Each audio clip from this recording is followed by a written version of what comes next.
जय हिंद दोस्तों, स्वागत है आपका सिलेक्शन गुरुजी ऑनलाइन के यूट्यूब चैनल पर।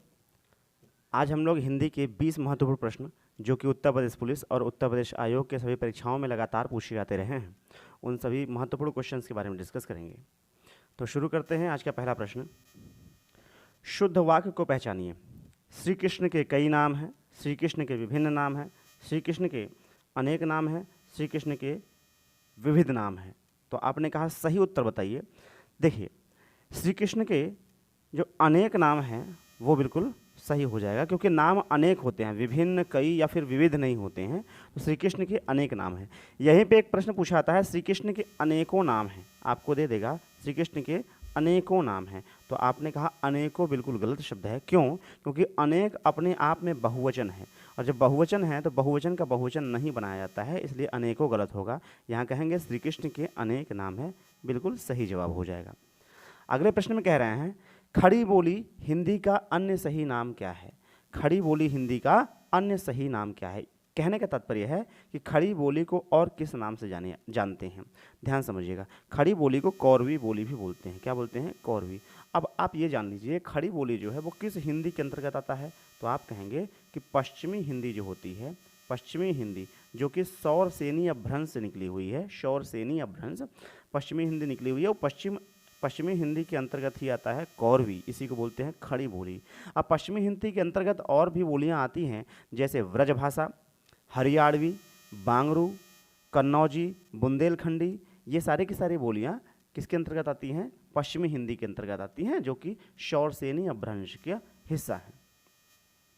अगले प्रश्न में कह रहे हैं कि सही युग में चुनिए। पश्चिमी हिंदी खड़ी बोली, बिहारी, मारवाड़ी, पूर्वी हिंदी गढ़वाली, पहाड़ी हिंदी बघेली।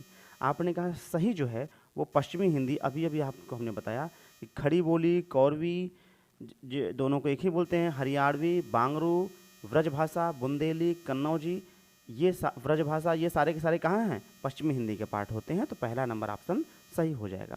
बिहारी जो है वो बिहारी हिंदी के अंतर्गत भोजपुरी, मगही, मैथिली आते हैं बोलियां, और पूर्वी हिंदी के अंतर्गत अवधी, बघेली, छत्तीसगढ़ी, इसलिए दोनों गलत हैं। और पहाड़ी हिंदी के अंतर्गत बघेली नहीं, ये पूर्वी हिंदी के अंतर्गत बघेली आता है, अवधी, बघेली, छत्तीसगढ़ी। अगला प्रश्न देखते हैं, जो स्त्री सूर्य भी ना देख सके उसके लिए एक शब्द क्या है? जो स्त्री सूर्य भी ना देख सके, इसका मतलब है कि वो विदुषी है? नहीं, बिल्कुल गलत बात है। विदुषी वो होती है जो स्त्री विद्वान होती है, मतलब जो विद्वत्ता जिसके अंदर होता है उसको हम विदुषी कहते हैं। विद्वान पुल्लिंग के लिए होता है, विदुषी स्त्रीलिंग के लिए होता है। अलक्षा, जिसका लक्ष्य न हो। सूर्य, असूर्यम पश्या, जो स्त्री सूर्य भी ना देख सके उसे हम कहते हैं असूर्यम पश्या, और ऑप्शन नंबर सी बिल्कुल सही हो जाएगा। अगले प्रश्न में कह रहे हैं, किस रस को रसराज का, राज यहाँ लिखा हुआ है, गलत है, यहाँ पे रसराज होगा। रसराज किसे कहा जाता है? तो आपने कहा रसों की संख्या 9 होती है, 2 बाद के मिला लिया जाए तो 11। प्रारंभ में रसों की संख्या केवल 8 थी, उसमें शांत रस का उल्लेख नहीं था, अब रस हो गए 9। और उन सभी रसों में रसों का राजा किसको कहते हैं? तो ऑप्शन नंबर ए सही हो जाएगा कि श्रृंगार रस को रसों का राजा कहा जाता है। अब श्रृंगार रस का स्थायी भाव क्या होता है? तो श्रृंगार रस का स्थायी भाव होता है रति, श्रृंगार रति, इतनी बात ध्यान रखिएगा। अब ये रस की उत्पत्ति कहाँ से हुई भाई? भरत मुनि के नाट्य शास्त्र से। कहाँ से? भरत मुनि के नाट्य शास्त्र से उत्पत्ति हुई है रस की।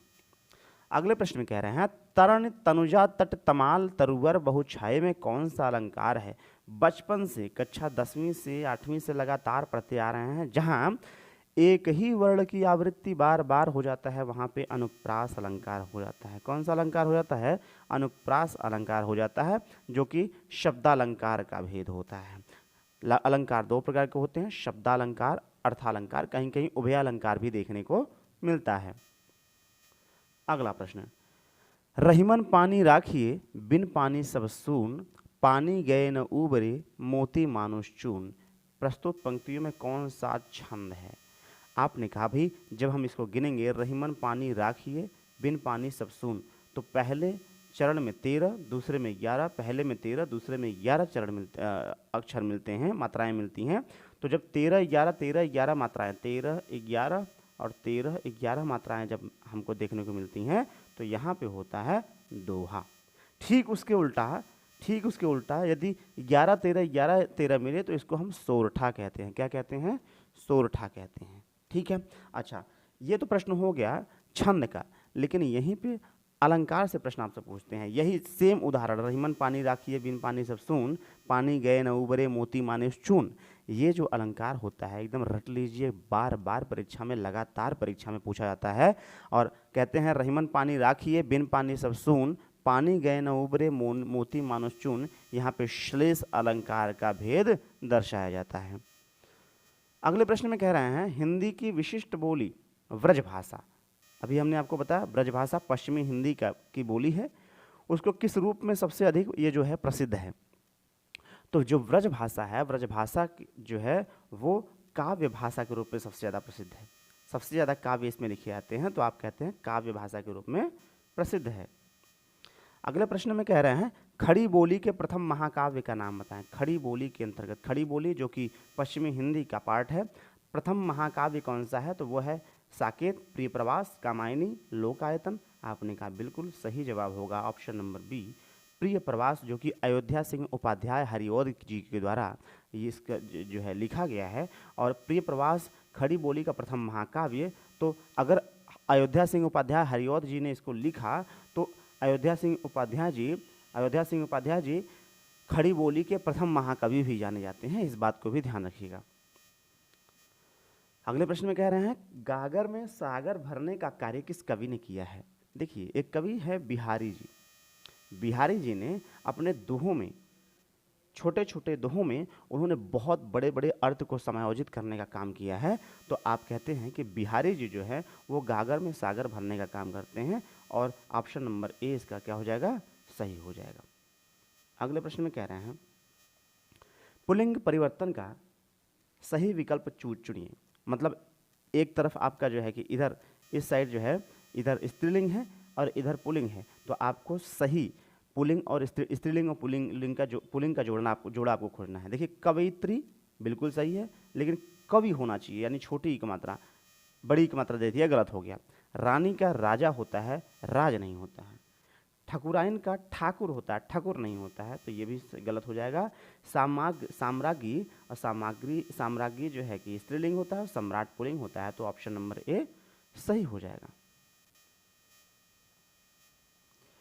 अगले प्रश्न में कह रहे हैं गागर में सागर भरने का काम। ये प्रश्न हो चुका मेरे हिसाब से पहले ही, हाँ 10वें प्रश्न में ही गागर में सागर भरने का रिपीट हो गया है। इसका उत्तर हो जाएगा बिहारी जी। नेक्स्ट क्वेश्चन, जो लोग समय का ख्याल नहीं रखते उनकी क्या की जाती है? खाली स्थान की जाती है, तारीफ की जाती है, शिकायत, निंदा या प्रशंसा की जाती है? तो आपने कहा भाई जो समय का ख्याल नहीं रखते उनकी क्या की जाती है? निंदा की जाती है। समय को पहचान लीजिए, समय की कद्र कीजिए, वरना समय आपकी कद्र नहीं करेगा। इस बात को ध्यान रखिएगा। यदि सभी राज्य सरकारों को कोई एक सरकारी पत्र भेजा गया हो, सभी राज्य सरकारों को कोई एक सरकारी पत्र भेजा गया हो, तो उसे क्या कहते हैं? सूचना, आज्ञा पत्र, परिपत्र या अधिसूचना? तो आपने कहा भाई परिपत्र होता है। एक से अधिक सभी राज्य सरकारों को जब भेजा जाता है पत्र, तो उसको हम क्या कहते हैं? परिपत्र कहते हैं। अगला प्रश्न, हिम तरंगिणी किसका काव्य संग्रह है? हिम तरंगिणी दिनकर जी का, यानी रामधारी सिंह दिनकर, राम कुमार वर्मा, माखनलाल चतुर्वेदी या फिर भगवती चरण वर्मा? तो आपने कहा हिम तरंगिणी जो है माखनलाल चतुर्वेदी जी की रचना है। ऑप्शन नंबर सी सही हो जाएगा।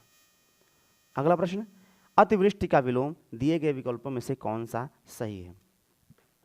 अतिवृष्टि का तात्पर्य समझिएगा। अतिवृष्टि का मतलब क्या होता है? अतिवृष्टि का मतलब होता है अत्यधिक वर्षा जब होती है तो हम इसको कहते हैं अतिवृष्टि, यानी अत्यधिक वर्षा को अतिवृष्टि कहते हैं। तो जब वर्षा बिल्कुल कम हो या फिर ना हो, तो फिर उसको हम जो है वही होगा विलोम। तो यहाँ पे अनावृष्टि, अनिवृष्टि, अनुवृष्टि, अतिवृष्टि तो आपने कहा ऑप्शन नंबर ए सही हो जाएगा, अनावृष्टि। अतिवृष्टि का तात्पर्य होता है बहुत अधिक वर्षा, और अनावृष्टि का मतलब होता है एक तरीके से सूखा, इसलिए ऑप्शन नंबर ए सही हो जाएगा। अगले प्रश्न में, जहां एक शब्द अनेक अर्थों में प्रयुक्त होता है वह कौन सा अलंकार होता है? जहां एक शब्द अनेक अर्थों में प्रयुक्त होता है वहां कौन सा अलंकार होता है? देखिए, यमक अलंकार, श्लेष अलंकार, शब्द श्लेष अलंकार, अर्थ श्लेष अलंकार। देखिए, यमक अलंकार और श्लेष अलंकार में कंफ्यूज होने की जरूरत नहीं है। यमक अलंकार में क्या होता है, एक ही शब्द बार बार आता है और हर बार उनका अर्थ अलग अलग होता है, बार बार आता है और अर्थ अलग अलग होता है। लेकिन श्लेष अलंकार में क्या होता है, शब्द एक ही बार आएगा, उसका मतलब कई बार अलग अलग दिया जाता है, अलग अलग जगहों पर अलग अलग मतलब दिया जाता है, ये होता है श्लेष अलंकार। और इन्होंने हमसे प्रश्न पूछा जहाँ एक शब्द, एक ही शब्द अनेक अर्थों को बताए, तो वहाँ पे क्या होता है, श्लेष अलंकार। और हम कहेंगे ऑप्शन नंबर बी सही हो जाएगा। अगले प्रश्न में, कंगाली में आटा गीला, ये लोकोक्ति है। इस लोकोक्ति के अर्थ निम्न में से कौन सा विकल्प दर्शाता है। मतलब कंगाली है, कंगाली में भी हमारे पास जो है कि जो आटा है वो गीला हो गया। अब बताओ, आओ उसको जो है सूखा करने के लिए आटा कहाँ से लाएं। इसका मतलब मुसीबत में और मुसीबत आना, बुरे के साथ रहने से बुराई मिलती है, गरीबी में और मुसीबत आना, एक तो दोस्त था दूसरा और लग गया। ध्यान समझिएगा, जो कंगाली में आटा गीला, इसका मतलब हो गया कि मुसीबत हमारे पास एक थी और इसके बाद एक और मुसीबत आ गई, इसी को हम कहते हैं कंगाली में आटा गीला होना। जब कोई बात सीधे साधे रूप में ना कहकर किसी के माध्यम से कही जाए तो वहाँ कौन सा अलंकार होता है। मतलब आप सीधे सीधे ना करके घुमा फिरा के किसी बात को आप कह देते हैं तो उसको हम कहते हैं अन्योक्ति अलंकार। क्या बोलते हैं, अन्योक्ति अलंकार।